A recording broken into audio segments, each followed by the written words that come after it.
할렐루야. 아멘.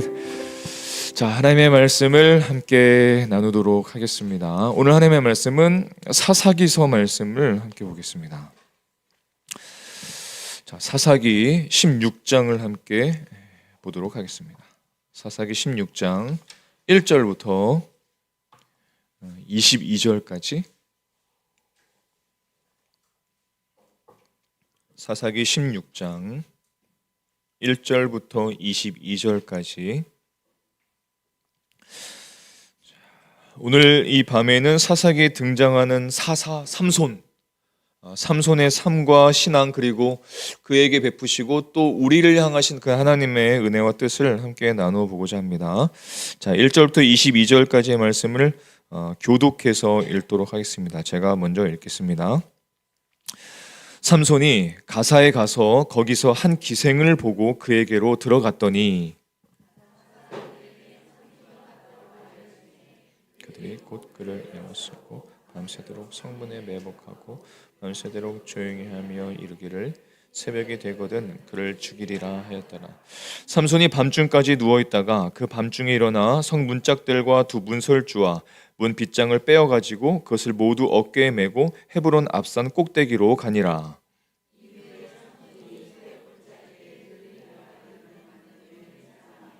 블레셋 사람의 방백들이 그 여인에게로 올라가서 그에게 이르되 삼손을 꾀어서 무엇으로 말미암아 그 큰 힘이 생기는지, 그리고 우리가 어떻게 하면 능히 그를 결박하여 굴복하게 할 수 있을는지 알아보라.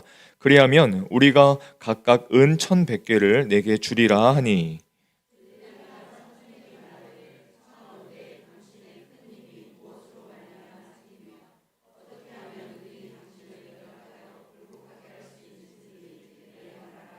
삼손이 그에게 이르되 만일 마르지 아니한 새 활줄 7으로 나를 결박하면 내가 약해져서 다른 사람과 같으리라.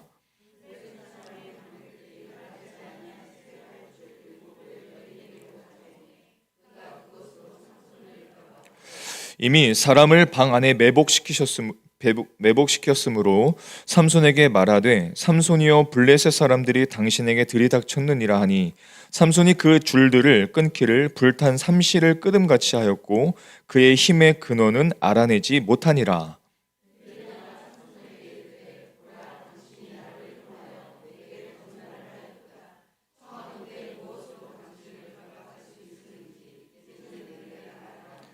삼손이 그에게 이르되 만일 쓰지 아니한 새 밧줄들로 나를 결박하면 내가 약해져서 다른 사람과 같으리라 하니라.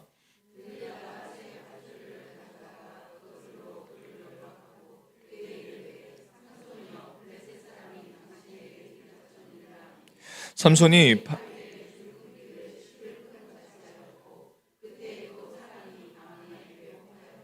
들릴라가 삼손에게 이르되 당신이 이때까지 나를 희롱하여 내게 거짓말을 하였도다.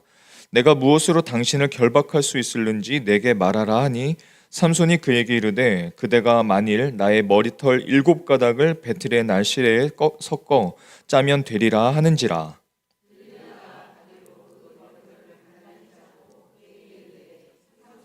블레셋 사람들이 당신에게 들이닥쳤느니라 하니, 삼손이 잠을 깨어 배틀의 바디와 실을 다 빼내니라.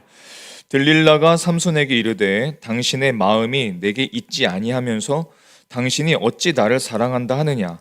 당신이 이로써 3번이나 나를 희롱하고 당신의 큰 힘이 무엇으로 말미암아 생기는지를 내게 말하지 아니하였도다 하며,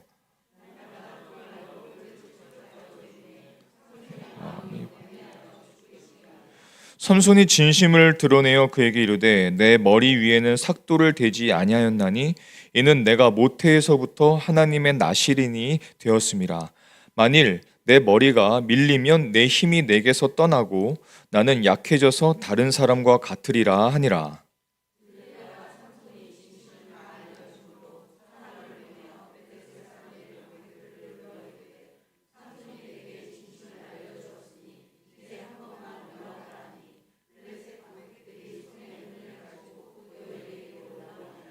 들릴라가 삼손에게 자기 무릎을 베고 자게 하고 사람을 불러 그의 머리털 7가닥을 밀고 괴롭게 하여 본즉 그의 힘이 없어졌더라.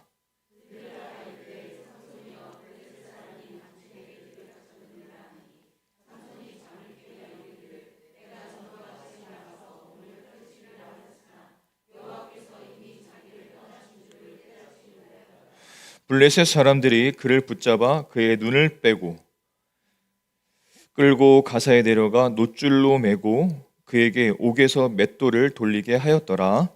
그의 머리털이 밀린 후에 다시 자라기 시작하니라. 아멘.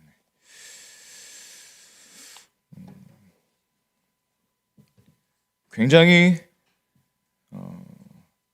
흥미로운 스토리이면서 굉장히 우리에게 큰 충격을 주는 이야기이기도 하죠. 자, 머리카락이나 손톱이 빠져서 전혀 다시 나지 않는다면 아마 굉장히 큰 문제가 생길 것입니다. 이발소나 헤어샵이 있는 이유는 머리가 다시 자라나기 때문에 있을 수밖에 없죠. 우리가 늘 죄와 허물 가운데 살면서도 이렇게 예배할 수 있는 이유, 우리가 하나님께 불순종하고 또 하나님의 말씀과 무관한 삶을 사는데도, 혹은 인생의 많은 신앙의 실패도 경험을 하면서도 이렇게 다시 하나님을 예배할 수 있고 또 다시 하나님의 말씀을 들을 수 있고 하나님께 기도할 수 있는 이유는 하나님께서 우리의 삶을 매번 새롭게 하시기 때문에 그렇습니다. 만약 하나님의 새롭게 하심이 없었다면 아마도 저와 여러분은 이곳에 있을 사람은 아무도 없을 겁니다. 아기들이 일어서 걷기까지 보통 2000번이 넘어져야 한다고 하죠. 2000번이 넘어져야 한답니다. 또 엄마나 아빠를 말하려면은 800번 정도를 말해야 그것이 트여진다고 하죠. 반복되는 것 중에 그런 것이 있습니다. 인생은 우리가 많은 실패를 겪죠. 하지만 인생은 실패 때문에 실패하는 것이 아니라 실패에 대한 우리들의 잘못된 해석이나 반응 때문에 정말로 실패할 수 있습니다. 자, 우리가 함께 읽은 이 사사기는 전체적으로 다른 성경보다 실패와 회복이 계속 반복되는 사건들이 기록되어 있습니다. 이런 거죠. 하나님의 백성들이 하나님의 통치를 거부하고 타락을 선택하면 고통과 실패가 찾아옵니다. 그러다가 다시 하나님께 부르짖고 하나님을 다시 찾으면 하나님은 다시 긍휼과 은혜로 저들을 회복시켜 주셨습니다. 이것이 사사기를 계속해서 반복되는 말씀들이죠. 오늘 본문엔 사사인 삼손이 등장하는데, 삼손이란 뜻은 어떤 뜻이냐면 태양과 같다라는 뜻입니다. 혹은 작은 태양이라는 뜻이에요. 어떤 사람이냐면 태어날 때부터 이스라엘을 블레셋의 손에서 구원할 자로 택함받은 사람이 바로 삼손입니다. 그리고 성령께서 그에게 임재하셔서 굉장한 힘을 갖고 그 힘을 발휘했던 사람이죠. 그런데 오늘 16장의 말씀을 보니까 이 삼손이 실패하고 있습니다. 계속 실패하고 있습니다. 이 삼손은 이스라엘의 적국인 블레셋 여인 들릴라라는 이 여인을 굉장히 사랑을 했는데, 이 사랑은 전쟁 중에 피어난 그런 아름다운 그런 사랑이 아니라 잘못된 사랑이었습니다. 블레셋 사람들이 삼손과 들릴라의 관계를 알고 이렇게 요구를 합니다. 돈을 줄 테니까 그 삼손의 그 큰 힘이 도대체 어디에서 나는지를 좀 알아내라. 어떻게 하면 그 큰 힘을 좀 없애고 삼손을 잡을 수 있을런지 알아내라. 들릴라에게 이것을 요청합니다. 돈을 주겠다고 유혹을 하죠. 그리고 우리가 함께 읽은 16장의 말씀들을 쭉 보면 3번에 걸쳐서 들릴라가 삼손을 유혹합니다. 한 번으로 끝나질 않죠. 얼마나 날마다 재촉하면서 유혹을 했는지 뒤에 말씀을 보니까 삼손의 마음이 번뇌하여 죽을 지경이다, 이렇게까지 성경은 기록했습니다. 그래도 삼손은 계속해서 이겨냈어요. 그런데 17절을 보니까 17절 한번 보시겠습니까? 자, 17절의 말씀을 한번 같이 읽어보겠습니다. 17절입니다. 시작. 삼손이 진심을 드러내어 그에게 이르되 내 머리 위에는 삭도를 대지 아니하였나니 이는 내가 모태에서부터 하나님의 나시림이 되었음이라. 만일 내 머리가 밀리면 내 힘이 내게서 떠나고 나는 약해져서 다른 사람과 같으리라 하니라. 세 번째까지는 다른 거짓말을 하면서 이것을 핑계를 대면서 들릴라를 속였어요. 그런데 결국은 들릴라의 유혹에 넘어가고 말았습니다. 결국은 들릴라에게 항복하고 자신의 비밀을 말해버리고 말했습니다. 그리고 들릴라는 이 정보를 블레셋인들에게 정보를 주어버리고 삼손은 머리털이 밀리고 모든 힘을 잃어버리고 눈을 뽑히고 옥에서 맷돌을 돌리게 되었습니다. 자, 삼손은 당시 사사로서 이스라엘을 구원할 자임을 이스라엘 백성들은 다 알았습니다.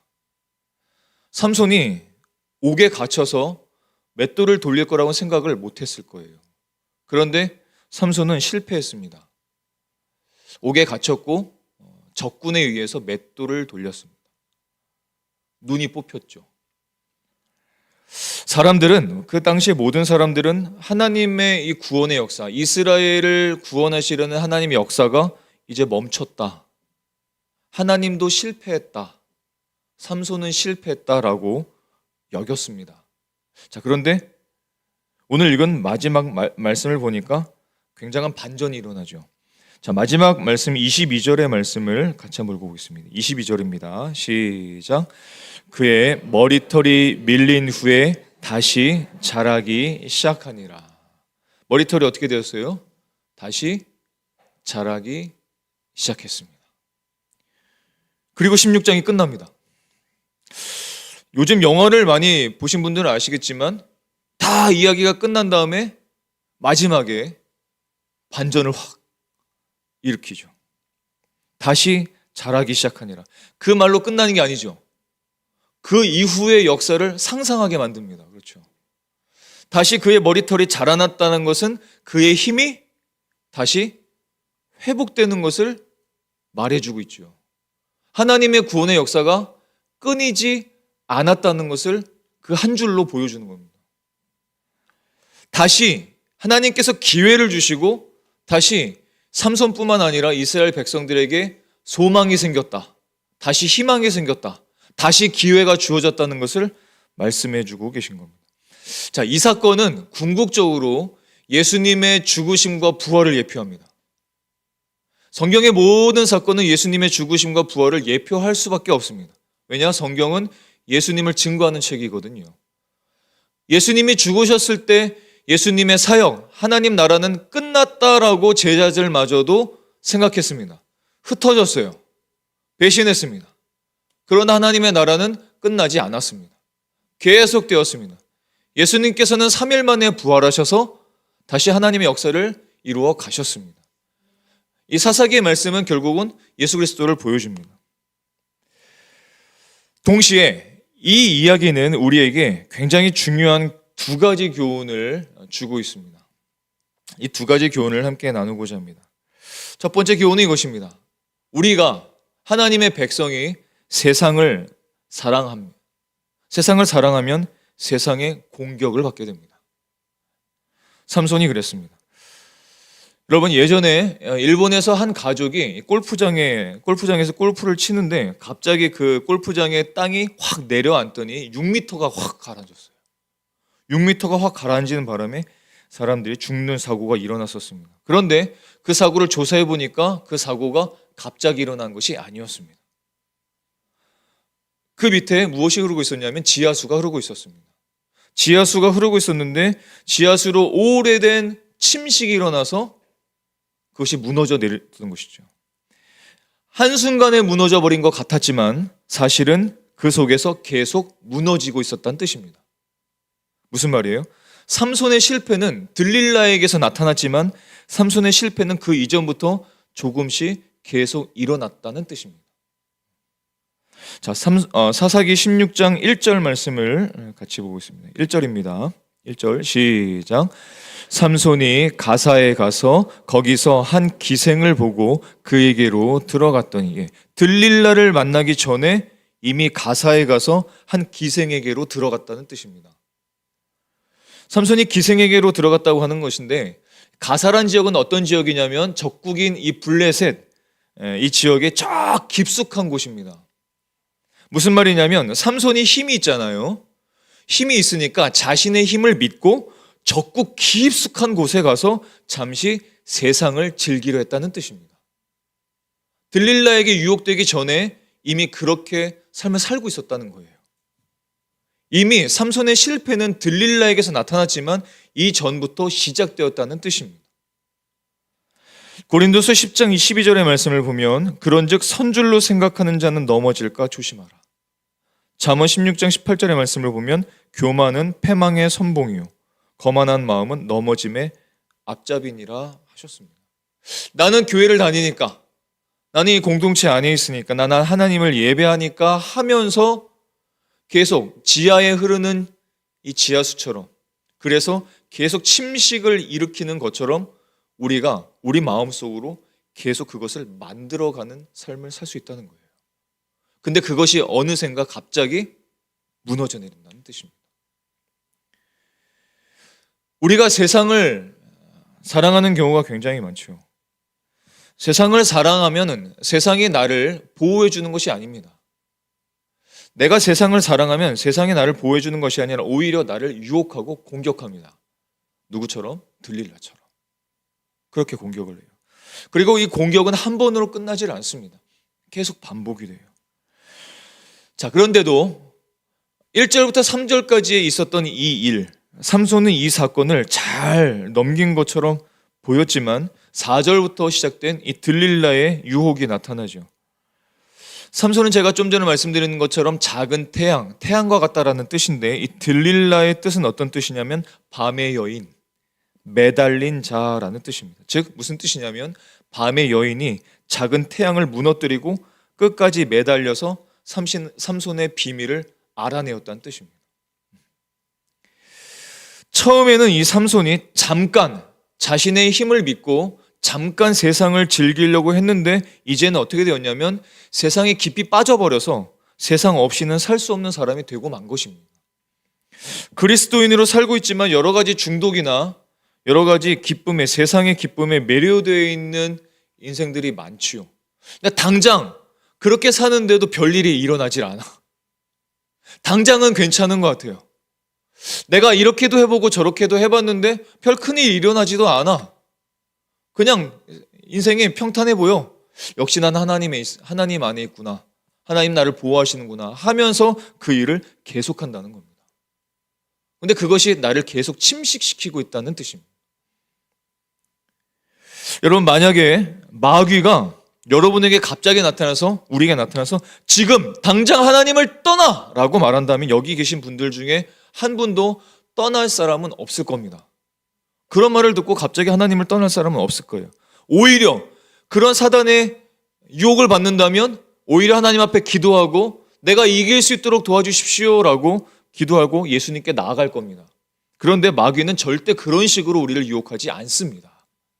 절대 그렇게 우리를 유혹하지 않습니다. 갑자기 나타나서 무서운 얼굴로 나타나서 우리를 넘어뜨리는 게 아니에요. 우리에게 친숙한 문화로, 우리에게 친숙한 사람으로 통해서 공격을 시작합니다. 내가 생각하기에 꼭 있어야 될 것, 내가 꼭 갖춰야 될 것으로 보이는 그것으로 유혹을 하기 시작합니다. 그러면 어떻게 됩니까? 베드로서 5장 8절에서는 이렇게 말씀하시죠. 같이 한번 읽어볼까요? 시작. 근신하라, 깨어라. 너희 대적 마귀가 우는 사자같이 두루 다니며 삼킬 자를 찾나니. 근신하고 깨어서 나를 넘어뜨리려는 것이 무엇인지를 분별할 수 있어야 됩니다. 분별할 수 있어야 돼요. 그리고 근신해서 깨어서 마귀를 대적하면 우리는 승리할 수 있습니다. 야고보서 4장 7절의 말씀도 읽어보겠습니다. 시작. 너희는 하나님께 복종할지어다. 마귀를 대적하라. 그리하면 너희를 피하리라. 아멘. 우리에게는 승리의 방법이 있어요. 근신에서 깨어서 마귀를 대적하면 마귀는 우리를 피해서 도망갈 것이고 우리는 승리하게 될 것입니다. 중요한 것은 그것을 분별해야 된다는 것인데, 그것을 분별하려면 방법이 있습니다. 그냥 갑자기 분별되는 것이 아니에요. 그냥 멍하게 있어도 갑자기 뭐 어떤 걸 보고선 그냥 막 분별되는 것이 아닙니다. 분별하려면 두 번째, 성령님의 충만함을 입으셔야 된다는 것입니다. 성령의 충만이 아니고서는 우리가 분별을 못합니다. 이것이 나에게 유익한지 나에게 무익한지 알 수가 없어요. 근데 성령께서 그것을 조명해 주시고 분별할 수 있도록 도와주시면 그것을 분별해서 기도하고 승리할 수 있는 것입니다. 그래서 그리스도인의 삶에서 가장 중요한 것은 성령님을 인식하는 것과 성령의 충만함을 받는 것입니다. 성령의 충만함을 사모하는 것입니다. 지난 금요일 예배 때 이런 말씀을 나눴죠. 연휴 이후에 우리가 가장 먼저 추구해야 될 것들, 우리가 행해야 될 것, 추구해야 될 것, 가져야 될 것 굉장히 많겠지만 무엇보다 추구해야 될 것은 예수님께로 나아가는 것이 가장 우선이 되어야 된다고 이야기를 나눴습니다. 그러니까 예수님께 나아가서 성령 충만을 우리가 입을 때 우리의 삶에 일어나는 아주 작은 일에도 그것이 나에게 유익한 것인지 아니면 사단이 나를 유혹하려는 것인지 나를 넘어뜨리려고 하는 것인지 그것을 분별할 수 있다는 것입니다. 성령님의 조명과 성령님의 충만이 아니고선 이걸 우리는 분별할 힘이 없습니다. 삼손은 어땠습니까? 삼손은 지금 성령님이 사라지신 거예요. 성령님이 안 계시니까 성령의 분별함을 못하니까 지금 자신의 삶에 일어나는 일이 무엇인지를 분별을 못하고 있었던 겁니다. 계속 들릴라가 유혹을 하는데 결국은 그 유혹에 넘어가 버린 거예요. 원래는 이 삼손은 그런 사람이 아니었죠. 삼손은 나실인으로 태어났다고 성경 기록합니다. 사사기 13장 5절 말씀을 읽어보겠습니다. 시작. 보라, 내가 임신하여 아들을 낳으리니 그의 머리 위에 삭도를 대지 말라. 이 아이는 태에서 나음으로부터 하나님께 바쳐진 나실임이 됨이라. 그가 블레셋 사람의 손에서 이스라엘을 구원하기 시작하니라 하시니. 태어날 때부터 하나님께 바쳐진 나실인, 이 나실인이라는 것은 하나님의 구원 역사를 성취하기 위해서 하나님께서 택하신 사람, 그러니까 하나님께 헌신된 사람을 나실인이라고 말합니다. 그렇게 태어난 사람이 삼손이에요. 태어날 때부터 하나님께 택함받고 헌신된 사람입니다. 자, 그런데 어떻게 그 사람이 그 일을 할 수 있는가? 사사기 13장 25절의 말씀도 보십시오. 같이 읽어보겠습니다. 시작.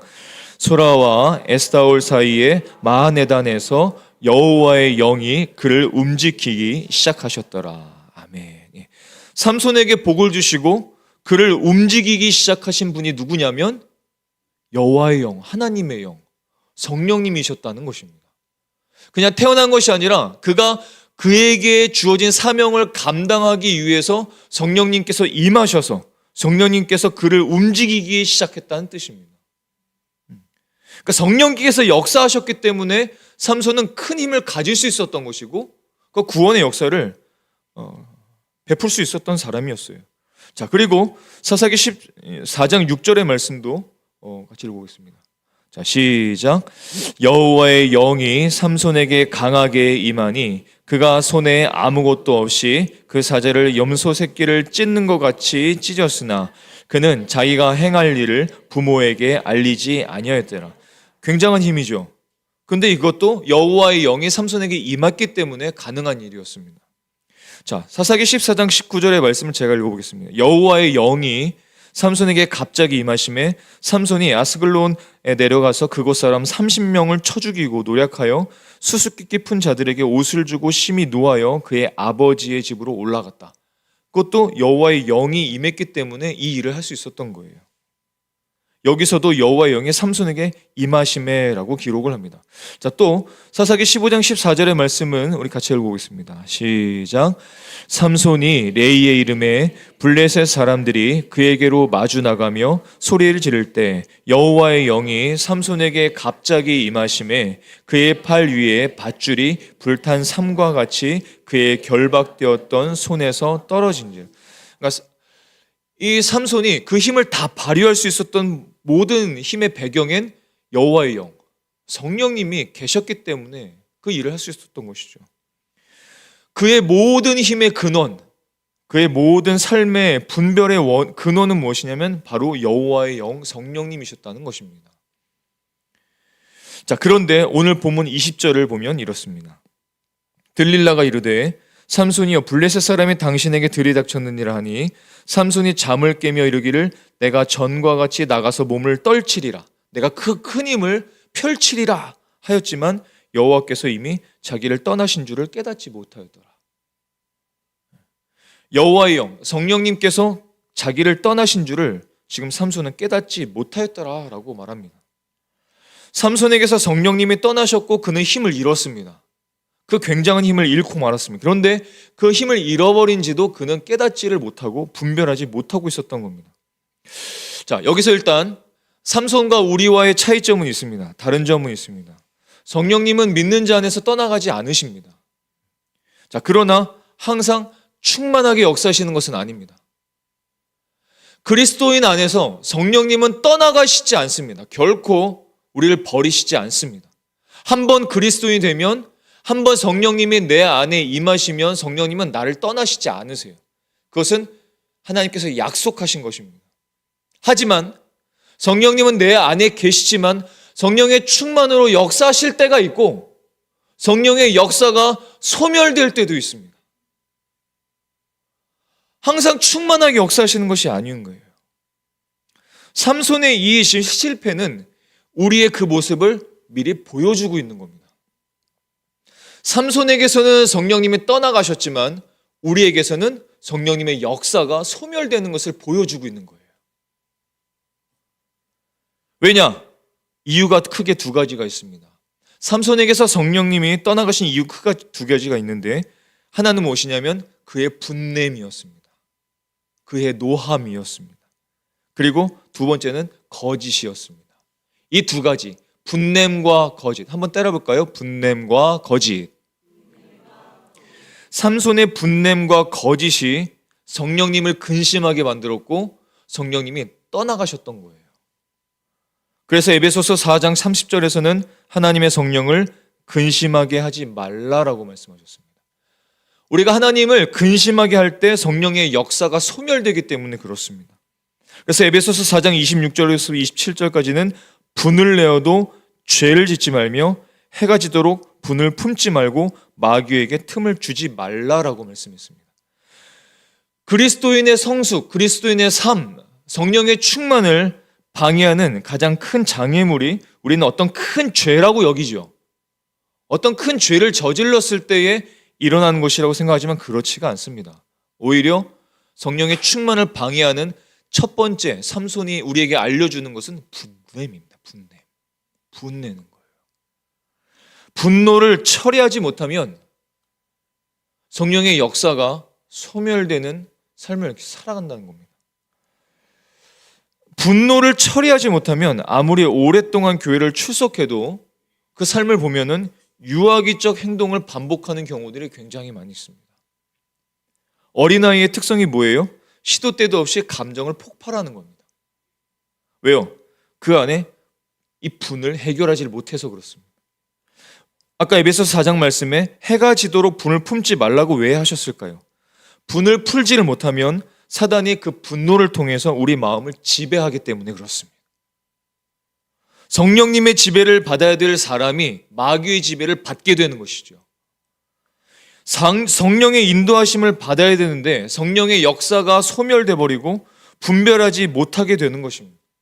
그래서 성경은 분노를 다스리는 성경적 처방을 우리에게 주시죠. 에베소서 5장 18절 말씀을 기억하시죠? 같이 한번 읽어보겠습니다. 시작. 오직 성령으로 충만함을 받으라.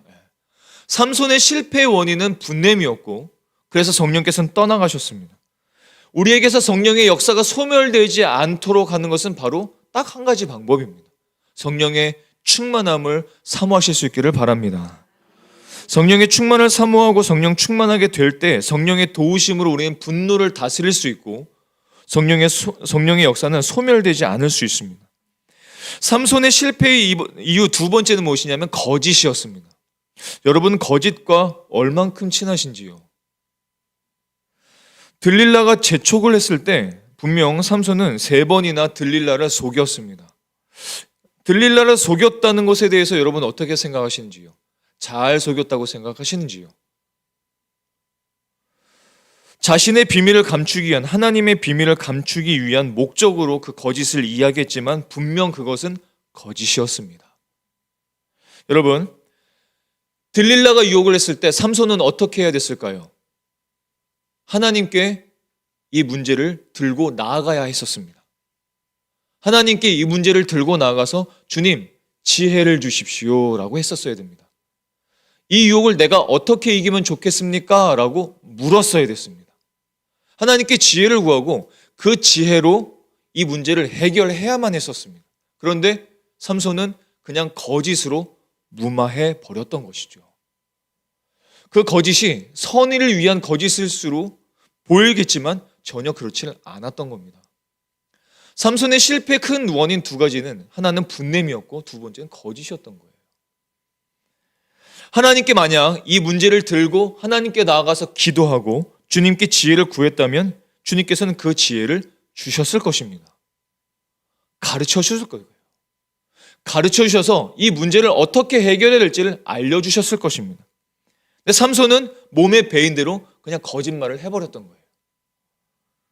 야고보서 3장 17절의 말씀을 보면 오직 위로부터 난 지혜, 하나님께로부터 온 지혜는 성결하고 화평하고 관용하고 양순하며 긍휼과 선한 열매가 가득하고 편견과 거짓이 없다고 말씀했습니다.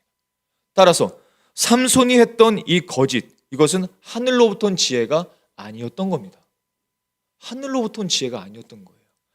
하나님이 주신 지혜로 이 문제를 해결한 것이 아니라 거짓으로 이 문제를 해결해 버리려고 했던 겁니다. 그렇지만 결국은 유혹에 넘어가 버렸죠.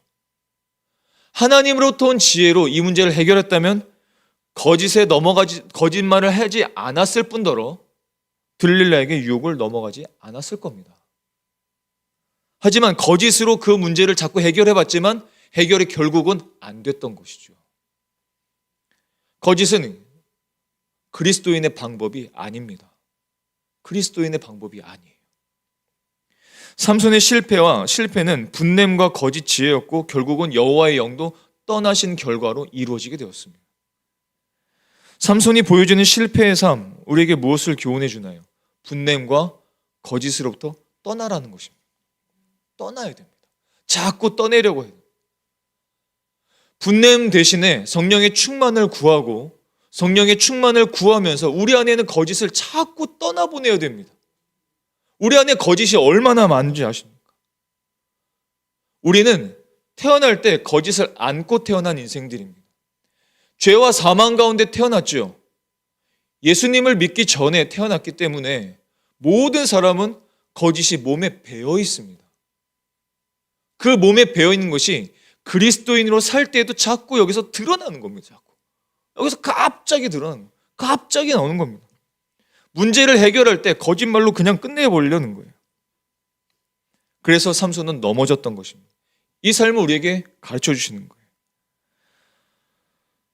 우리의 삶에도 그런 경우가 굉장히 많이 있죠. 분냄 혹은 거짓을 따름으로 넘어지는 경우가 얼마나 많이 있습니까, 우리가. 그러면 성령의 역사가 소멸되고 은혜의 항해가 침몰되는 경우가 굉장히 많이 생길 수밖에 없는 것입니다. 자, 그런데 삼손이 보여주는 이 실패가 실패로 끝나질 않았습니다. 이것이 지금 우리에게 은혜와 소망의 한 줄기 빛이 되는 것이죠. 만약에 이 이야기가 여기서 끝나버린다면 우리에게도 소망이 없을 것입니다. 근데 삼손의 이야기는 이것으로 끝나질 않았습니다. 하나님의 은혜가 거기서 끝나질 않았습니다. 자, 삼손은 하나님의 은혜는 사실 이것이 처음이 아니었습니다.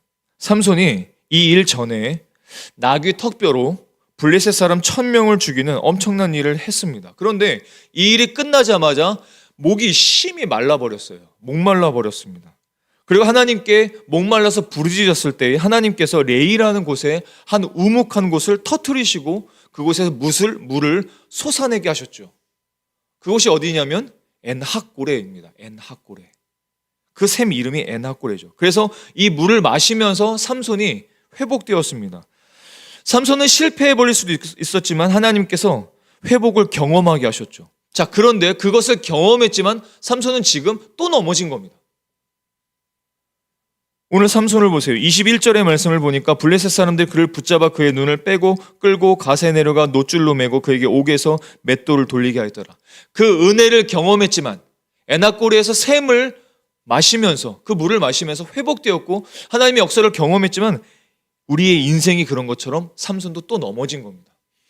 그러나 하나님은 삼손을 그냥 내버리시지 않으시죠. 삼손이 이 옥에서 맷돌을 막 돌리고 있었을 때 심정이 어땠을까요? 야, 이거 말도 안 돼. 나 삼손이야. 이럴 수는 없지. 하나님 너무 무자비해. 하나님 나에게 어떻게 이렇게 하실 수 있지? 라고 생각할 수 있었을까요? 그렇지 못했을 겁니다. 자신의 분냄, 자신의 거짓이 생각났을 겁니다. 자신의 방황이 기억났을 것입니다. 끊이지 않는 자신의 욕심들이 기억났을 거예요. 반복되는 실수, 자신의 연약한 믿음도 생각났을 겁니다. 그리고 죄의 힘 앞에, 유혹 앞에 완전히 무너져버리는 나의 모습 생각났을 것입니다. 나실인으로 태어났지만 나실인답지 못하게 살아가는 자신의 연약함도 생각났을 것이고, 이스라엘 백성들이 나를 다 아는데 내가 지금 여기서 옥에서 맷돌을 돌리고 있으니 그 이스라엘 백성들의 차가운 시선, 죄책감, 이 마음에 가득했을 것입니다. 자, 그런데 하나님의 마음은 어떠셨을까요? 하나님의 마음은 어떠셨을까요? 삼손은 그런 죄책감과 아픔 가운데 맷돌을 돌리고 있었지만 정작 하나님의 마음은 어떠셨을까요? 하나님이 택해서 태어나게 하시고 사사가 세운 그 사사가 옥에서 맷돌을 돌리고 있다니, 하나님께서 창조하신 그 인생들이 죄를 저질렀을 때 어둠의 권세 아래 놓여져 사는 것을 보시고 아담과 하와를 에덴 동산에서 쫓아내셨을 때 하나님의 마음이 어떠셨을까요? 대홍수를 일으키시면서 그가 창조하신 인간을 싹 쓸어버리셨을 때 하나님의 마음은 어떠셨을까요? 바벨탑을 무너뜨리셨을 때, 그 사람들이 다 죽어나갈 때 하나님은 그것을 보시면서 어떤 마음으로 그것을 보셨을까요? 얼마나 그 마음이 아프셨겠습니까? 삼손을 볼 때 하나님의 마음이 얼마나 찢어지셨겠어요? 하나님이 어떻게 하셨습니까? 아담과 하와에게 가죽옷을 입히셨습니다. 노아의 방주로 다시 시작하셨습니다. 바벨탑에서 흩어진 하나님의 백성들 그냥 버리신 것이 아니라 흩어진 백성들로 사방에 하나님의 백성들이 자리 잡게 되었습니다. 실패처럼 보였지만 그 실패는 실패로 끝나지 않고 놀라운 다른 회복으로 이어질 수 있었던 것입니다. 굉장하죠. 이것이 하나님의 역사하시는 방법입니다. 그리스도인이 살면서 때로는 실패합니다. 때로는 넘어집니다. 때로는 무너집니다. 하지만 그것으로 끝나지 않습니다. 그것으로 끝나지 않아요. 하나님은 우리를 포기하지 않으십니다. 삼손을 향한 사랑, 그리고 하나님의 일을 결국 하나님은 포기하지 않으십니다. 다시 회복할 수 있는 기회를 다시 주시는 하나님이십니다. 그것을 성경은 어떻게 표현합니까? 오늘 22절의 말씀으로 우리에게 이렇게 표현합니다. 그의 머리털이 밀린 후에 다시 자라기 시작하니라. 다시 자라기 시작하니라. 하나님의 역사, 삼손의 구원의 사명, 삼손에게 주어진 하나님의 놀라운 힘은 거기서 끝난 것이 아니라 다시 회복되기 시작했다는 뜻입니다. 이 22절 이후에 다른 것이 부연 설명되어 있지 않습니다. 어떤 대가도 없습니다. 하나님과 삼손의 어떤 협상도 없습니다. 삼손이 더 어떻게 했다라는 말도 없습니다. 그냥 자라기 시작하니라로 끝납니다. 삼손이 열심히 다시 신앙생활하기 시작했다? 이런 것도 없습니다. 그냥 하나님께서 다시 자라나게 하신 거예요. 이게 하나님의 방법이십니다. 조건도 없이 그냥 자라나기 시작합니다. 그저 하나님의 백성이기 때문에, 하나님의 선택하신 사람이기 때문에, 하나님이 택하신 사람이기 때문에 다시 회복시키시는 것이 하나님의 방법이라는 것입니다. 삼손의 연약함, 삼손의 죄, 삼손의 허물에도 불구하고, 그럼에도 불구하고 다시 용서하신 하나님의 은혜, 다시 시작하신 하나님의 은혜, 다시 힘을 주신 하나님의 은혜, 다시 자라나게 하신 하나님의 은혜, 이 하나님의 은혜만이 저와 여러분의 소망이고 저와 여러분의 생명인 줄로 믿습니다. 그러므로 우리가 보기엔 실패한 것 같은 나의 삶, 나의 신앙, 나의 믿음이라 할지라도 하나님께서는 다시 자라나게 하심을 믿으실 수 있기를 바랍니다. 우리를 사랑하시고 우리를 다시 일으키시는 하나님을 소망으로 삼고 그렇게 승리하며 살아가는 저와 여러분의 삶이 되실 수 있기를 예수님의 이름으로 축원합니다. 기도하시겠습니다.